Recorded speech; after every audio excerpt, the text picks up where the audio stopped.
Selamat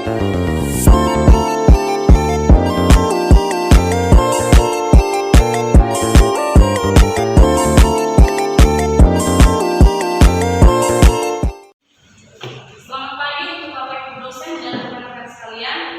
Pertama-tama kami mengucapkan terima kasih karena sudah mulai berpartisipasi dalam melakukan seminar ini. Perkenalkan, nama saya Dina Lorenza Sinaga, FKM 102. Di sini saya akan memaparkan hasil penelitian saya yang berjudul tentang pengaruh pemberian reward terhadap hasil belajar peserta didik pada pembelajaran PPK di kelas 4 SD di SD 091311 Pargambualan. Nah, menurut Suyitno dalam buku Howdy, pendidikan adalah upaya memanusiakan manusia. Sesama manusia harus saling menghargai, menghormati, dan tidak mengadili dengan tujuan menghidupkan rasa kemanusiaan yang benar-benar ke arah lebih baik. Selain itu, pendidikan juga bertujuan untuk membangun suasana belajar aktif, kreatif, serta inovatif yang disusun melalui usaha sadar dan terencana dalam menumbuhkan potensi diri sebagai upaya menambah pengetahuan dan keterampilan bagi dirinya. Menurut Mulia Harjo, pendidikan adalah hidup. Pendidikan adalah segala pengalaman belajar yang berlangsung dalam segala lingkungan dan segala sepanjang hidup. Pendidikan adalah segala situasi yang mempengaruhi pertumbuhan dan perkembangan hidup. Menurut Robandi dalam Howdy menjelaskan, hidup adalah pendidikan dan pendidikan adalah is education, education is life. Artinya, pendidikan merupakan segala pengalaman hidup yang memiliki kontribusi terhadap pertumbuhan dan perkembangan hidup individu sepanjang hayat. Berdasarkan observasi di SD Negeri 0913 Pargambualan, saya menemukan bahwa siswa-siswa tersebut banyak yang kurang serius dalam mengikuti pembelajaran PPKN. Di antaranya siswa tidak memperhatikan guru saat mengajar, siswa yang mengantuk pada pos pembelajaran, siswa yang bermain-main, dan rasa ingin tahu siswa yang masih rendah. Berikut merupakan tabel UTS kelas 4 di SD Negeri 091311 Pargambualan. Yang menjadi identitas masalah yang pertama adalah ketidakaktifan peserta didik dalam proses pembelajaran. Yang kedua, tidak aktifnya peserta didik dalam proses pembelajaran sehingga hasil belajar yang diperoleh siswa kurang memuaskan. Lalu, yang menjadi batasan masalahnya yang pertama, pemberian reward terhadap pada mata pelajaran PPKN kelas 4 SD Negeri 091311 Pargambualan, dan yang kedua, hasil belajar peserta didik pada mata pelajaran PPKN kelas 4 SD Negeri 091311 Pargambualan. Masalah yang pertama itu, apakah ada pengaruh pemberian reward terhadap hasil belajar siswa pada materi PPKN kelas 4 SD Negeri 091311 Pargambualan? Dan yang kedua, bagaimana penerapan pemberian reward agar dapat meningkatkan hasil belajar pada materi PPKN kelas 4 SD Negeri 091311 Pargambualan? Yang menjadi tujuan penelitiannya adalah mengetahui adanya pengaruh pemberian reward dan hasil pemberian reward kepada siswa terhadap proses kegiatan pembelajaran dalam materi PPKN kelas 4. Yang menjadi manfaat penelitian yaitu manfaat teoritis. Hasil penelitian ini dapat dijadikan sebagai bahan studi lanjutan yang relevan dan bahan kajian ke arah pengembangan kompetensi mengajar guru dalam proses belajar mengajar di kelas. Penelitian ini diharapkan dapat menambah wawasan bagi pengembangan ilmu dan pendidikan, terutama yang berhubungan dengan motivasi belajar siswa dalam proses berlangsungnya belajar mengajar di kelas. Lalu manfaat praktis. Yang pertama, bagi siswa sekolah dasar sebagai bahan masukan dalam membantu meningkatkan minat hasil belajar di sekolah melalui pemberian reward. Lalu yang kedua, bagi guru sebagai bahan masukan dalam memberikan reward untuk meningkatkan hasil belajar siswa. Lalu yang ketiga, bagi sekolah sebagai bahan masukan dalam mengambil kebijakan yang berhubungan dengan memberikan reward untuk meningkatkan minat dan hasil belajar siswa sekolah dasar. Lalu pengertian reward. Reward adalah sesuatu yang berbentuk penghargaan yang dapat menyenangkan hati peserta didik karena telah memperoleh hasil yang baik dalam proses pendidikan atau atas usaha yang ia lakukan. Reward juga dapat dijadikan sebagai salah satu alat untuk mendidik siswa agar siswa tersebut lebih giat dalam meningkatkan prestasinya. Adapun salah satu faktor yang mempengaruhi prestasi peserta didik adalah minat belajar siswa tersebut. Minat merupakan ketertarikan seseorang terhadap sesuatu yang dimana minat belajar semakin tinggi akan menghasilkan cara belajar yang lebih baik. Reward juga sebagai salah satu pendorong, penyemangat dan motivasi agar anak didik lebih meningkatkan prestasi belajar, hasil belajar sesuai yang diharapkan, dan yang diharapkan dari pemberian reward tersebut muncul keinginan dari diri peserta didik untuk lebih meningkatkan minat belajar yang tumbuh dari dalam diri siswa sendiri tanpa adanya paksaan oleh pihak lain. Lalu macam-macam pemberian reward. Yang pertama ada pujian. Pujian adalah salah satu bentuk reward yang paling mudah dilaksanakan. Pujian dapat berupa kata-kata seperti baik, bagus, bagus sekali, dan sebagainya. Lalu yang kedua ada penghormatan. Penghormatan berbentuk penobatan dan penghormatan yang berbentuk pemberian kekuasaan untuk melakukan sesuatu. Lalu yang ketiga ada hadiah. Yang dimaksud hadiah adalah penghargaan yang berbentuk barang. Lalu yang keempat ada tanda penghargaan. Jika hadiah adalah penghargaan yang berupa barang, tanda penghargaan tidak dinilai dari segi harga dan penggunaan barang-barang tersebut. Tujuan pemberian reward. Menurut Ngalim Purnomo, reward adalah alat untuk mendidik anak-anak supaya anak dapat merasa senang karena perbuatan atau pekerjaannya mendapat penghargaan. Dari uraian di atas dapat disimpulkan bahwa tujuan pemberian reward adalah sebagai berikut. Yang pertama, mendorong munculnya tingkah laku siswa yang kreatif. Yang kedua, meningkatkan perhatian siswa. Yang ketiga, membangkitkan dan memelihara motivasi siswa. Lalu syarat-syarat pemberian reward. Yang pertama, reward hendaknya disesuaikan dengan keadaan dan sifat dari aspek yang menunjukkan keistimewaan prestasi. Yang kedua, reward harus diberikan langsung sesudah perilaku yang dikehendaki dilaksanakan. Yang ketiga, reward harus diberikan sesuai dengan kondisi yang menerimanya. Yang keempat, reward yang harus diterima anak hendaknya diberikan. Yang kelima, reward harus diganti atau bervariasi. Yang keenam, reward hendaknya mudah dicapai. Yang ketujuh, reward harus bersifat pribadi. Yang kedelapan, reward sosial harus segera diberikan. Yang kesembilan, jangan memberikan reward sebelum siswa berbuat.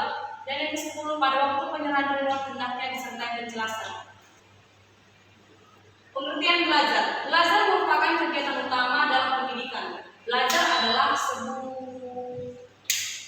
Pengertian belajar. Belajar merupakan kegiatan utama dalam pendidikan. Belajar adalah sebuah proses yang dilakukan individu untuk memperoleh pengetahuan, wawasan, dan pengalaman baru yang diwujudkan dalam bentuk perubahan tingkah laku dengan menjalin interaksi dengan lingkungan belajarnya.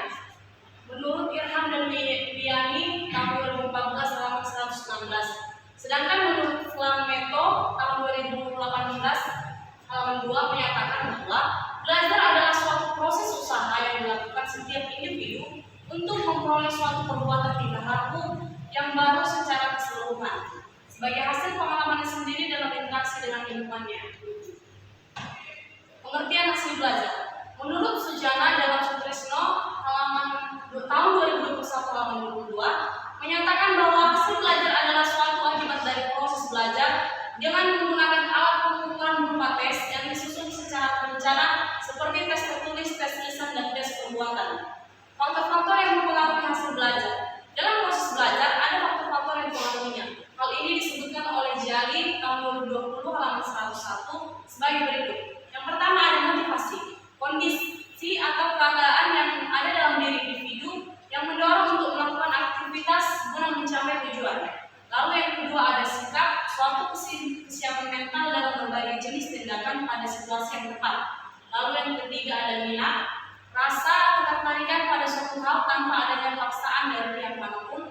Lalu yang keempat ada kebiasaan belajar, cara yang diperoleh dari belajar secara berulang-ulang. Lalu yang terakhir ada konsep diri, pandangan seseorang terhadap tentang diri sendiri yang menyangkut apa yang diketahui dan dirasakan tentang perilakunya, isi pikiran dan perasaannya, serta bagaimana perilakunya tersebut mempengaruhi terhadap orang lain.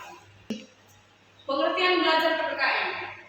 Pendidikan kewarganegaraan adalah pendidikan demokrasi yang bertujuan untuk mempersiapkan warga masyarakat berpikir kritis dan bertindak demokratis melalui aktivitas menanamkan kesadaran kepada generasi baru tentang kesadaran bahwa demokrasi adalah bentuk kehidupan masyarakat yang paling menjamin hak-hak masyarakat.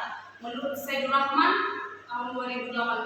Sedangkan menurut Aziz Wahab, pendidikan kewarganegaraan atau PPKN merupakan media pengajaran yang mengindonesiakan para siswa secara sadar, cerdas, dan penuh tanggung jawab. Karena itu, program PKN membuat konsep-konsep utama ketatanegaraan, politik dan hukum negara, serta teori umum yang lain yang cocok dengan target tersebut. Fungsi pendidikan kewarganegaraan. Mata pelajaran pendidikan kewarganegaraan atau PKN mempunyai fungsi sebagai sarana untuk membentuk peserta didik menjadi warga negara yang memahami dan mampu melaksanakan hak-hak dan kewajibannya, berkomitmen setia kepada bangsa dan negara Indonesia dengan merefleksikan diri sebagai warga negara yang cerdas, terampil dan berkarakter sesuai dengan amanat Pancasila dan Undang-Undang Dasar 1945. Tujuan pendidikan kewarganegaraan menurut Sapria tahun 2001, tujuan pendidikan kewarganegaraan adalah dengan partisipasi yang berkenalan dan tanggung jawab dalam kehidupan politik dari warga negara yang taat kepada nilai-nilai dan prinsip-prinsip dasar demokrasi konstitusional di Indonesia. Materi PPKN keragaman suku bangsa dan agama di negara. Hipotesis penelitian. Adapun hipotesis pada penelitian ini adalah sebagai berikut. Yang pertama, adanya pengaruh pemberian ruang terhadap hasil belajar pada mata pelajaran PPKN kelas 4 SD Negeri 091311 Pergampualan. Dan yang kedua, tidak ada pengaruh pemberian ruang terhadap hasil belajar pada mata pelajaran PPKN kelas 4 SD Negeri 091311 Pergampualan. Bab 3. Yang jenis penelitian. Pada penelitian ini, metode penelitian yang digunakan adalah metode penelitian pendekatan kuantitatif. Metode penelitian pendekatan kuantitatif adalah metode penelitian berupa data-data dan angka. Jenis penelitian digunakan dalam penelitian ini adalah penelitian eksperimen, yaitu quasi experimental design. Penelitian eksperimen ini akan membandingkan antara kelas eksperimen yang memberikan reward dengan kelas kontrol yang tidak memberikan reward. Rancangan penelitian. Rancangan penelitian ini menggunakan penelitian eksperimen, yaitu quasi experimental design type non-equivalent control design. Dalam penelitian ini, penulis menggunakan jenis penelitian non-equivalent control group design yang terdiri dari kelas yang dikontrol dan kelas eksperimen.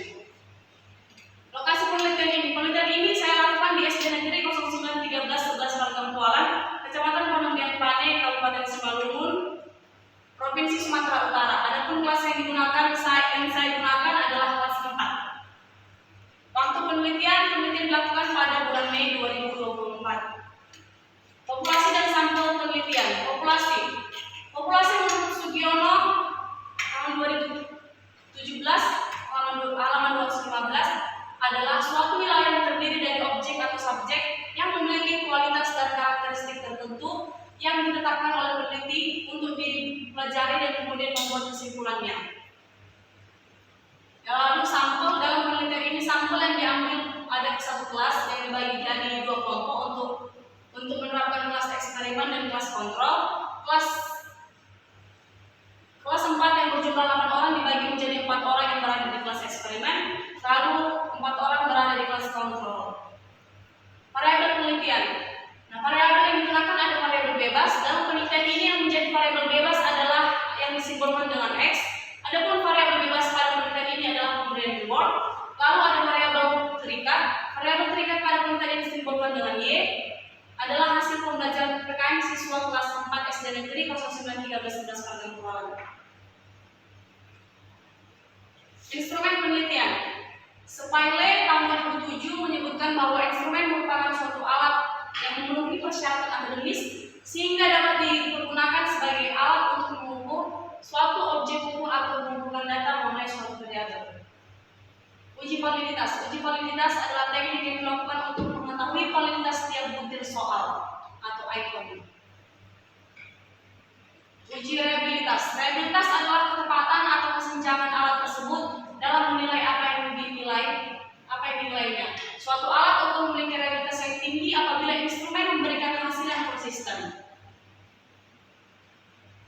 Lalu tingkat kesukaran soal. Tingkat kesukaran soal adalah menghitung besarnya indeks kesukaran soal untuk setiap butir. Ukuran soal yang baik adalah tidak terlalu sulit dan tidak terlalu mudah. Daya pembeda. Suharsini tahun 2013 halaman 226 menyatakan daya pembeda soal adalah kemampuan suatu soal untuk membedakan antara peserta didik yang sudah menguasai kompetensi dan peserta didik yang belum menguasai kompetensi berdasarkan ukuran tertentu. Teknik pengumpulan data yang pertama adalah dokumentasi. Teknik dokumentasi menurut Sugiono adalah teknik yang digunakan untuk memperoleh informasi dari sumber tertulis, dokumen-dokumen baik berupa buku, majalah, peraturan-peraturan, catatan harian, serta laporan yang dapat mendukung penelitian. Lalu yang kedua ada tes atau pretest dan post test. Menurut Zainal Arifin, tes merupakan suatu teknik yang digunakan untuk melaksanakan kegiatan pengukuran yang di dalamnya terdapat berbagai pertanyaan atau serangkaian tugas yang harus dikerjakan atau dijawab oleh peserta didik untuk mengukur aspek perilaku peserta didik.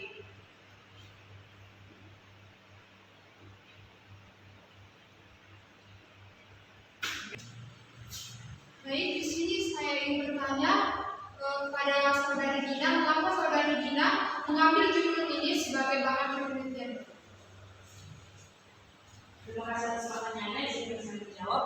Kenapa saya mengambil judul ini? Karena menurut saya reward ini sangat berpengaruh terhadap keberhasilan belajar peserta didik. Dengan adanya reward yang diberikan oleh guru, baik dalam bentuk hadiah, dalam bentuk ujian, jadi dapat meningkatkan motivasi siswa dalam belajarnya dan dapat meningkatkan minat belajar siswa. Baik, jika ada yang ingin bertanya, silakan. Silakan kepada saudari Cindy. Baik, terima kasih. Di sini saya ingin bertanya, mengapa Anda memilih sekolah tersebut untuk dilakukannya penelitian? Terima kasih. Terima kasih atas pertanyaannya. Alasan saya melakukan penelitian di sekolah ini karena saya melihat di sekolah itu kurangnya tidak hanya dari siswa saja, tapi kampungan guru juga kurang dalam proses pembelajaran. Jadi penelitian ini sangat penting diberikan oleh guru kepada siswa agar dapat meningkatkan minat belajar dan motivasi belajar siswa. Baik, jika ada yang masih bertanya, kami silakan kepada saudari ini. Baiklah, kepada saudari Gina, saya memberikan satu pertanyaan. Berapa lama waktu yang dibutuhkan untuk melakukan atau membuat seminar proposal dan untuk melakukan penelitian nanti? Terima kasih atas pertanyaannya. Waktu yang saya perlukan dalam melakukan penelitian ini sekitar 2 bulan, dan penelitian ini sudah saya jalankan dan sudah menjalani 2 minggu. Baik, jika ada yang ingin bertanya, kami silakan. Kami silakan kepada saudari. Terima kasih. Saya ingin bertanya, apa saja yang menjadi permasalahan atau kendala yang Anda jumpai ketika melaksanakan observasi di sekolah yang berada di Baik, terima kasih atas pertanyaannya. Sebelum saya menjawab, kendala yang saya temukan pada saat melakukan observasi di sekolah ini, yang pertama itu adalah transportasi. Jadi kendaraan umum itu tidak ada di dalam sekolah. Lalu yang kedua adalah jaringan. Tidak ada jaringan di wilayah sekolah. Jika ada yang masih ingin bertanya, kami silakan. Baiklah, saya menanyakan kepada saudari Gina, kenapa kamu memilih metode penelitian kuantitatif? Alasan kenapa saya memilih metode itu karena menurut saya metode itu sudah sangat efektif dalam membantu saya melakukan penelitian ini. Sekian dari hasil pemaparan proposal singkat saya. Saya mengucapkan terima kasih kepada rekan-rekan dan saudara yang ikut berpartisipasi. Selamat siang.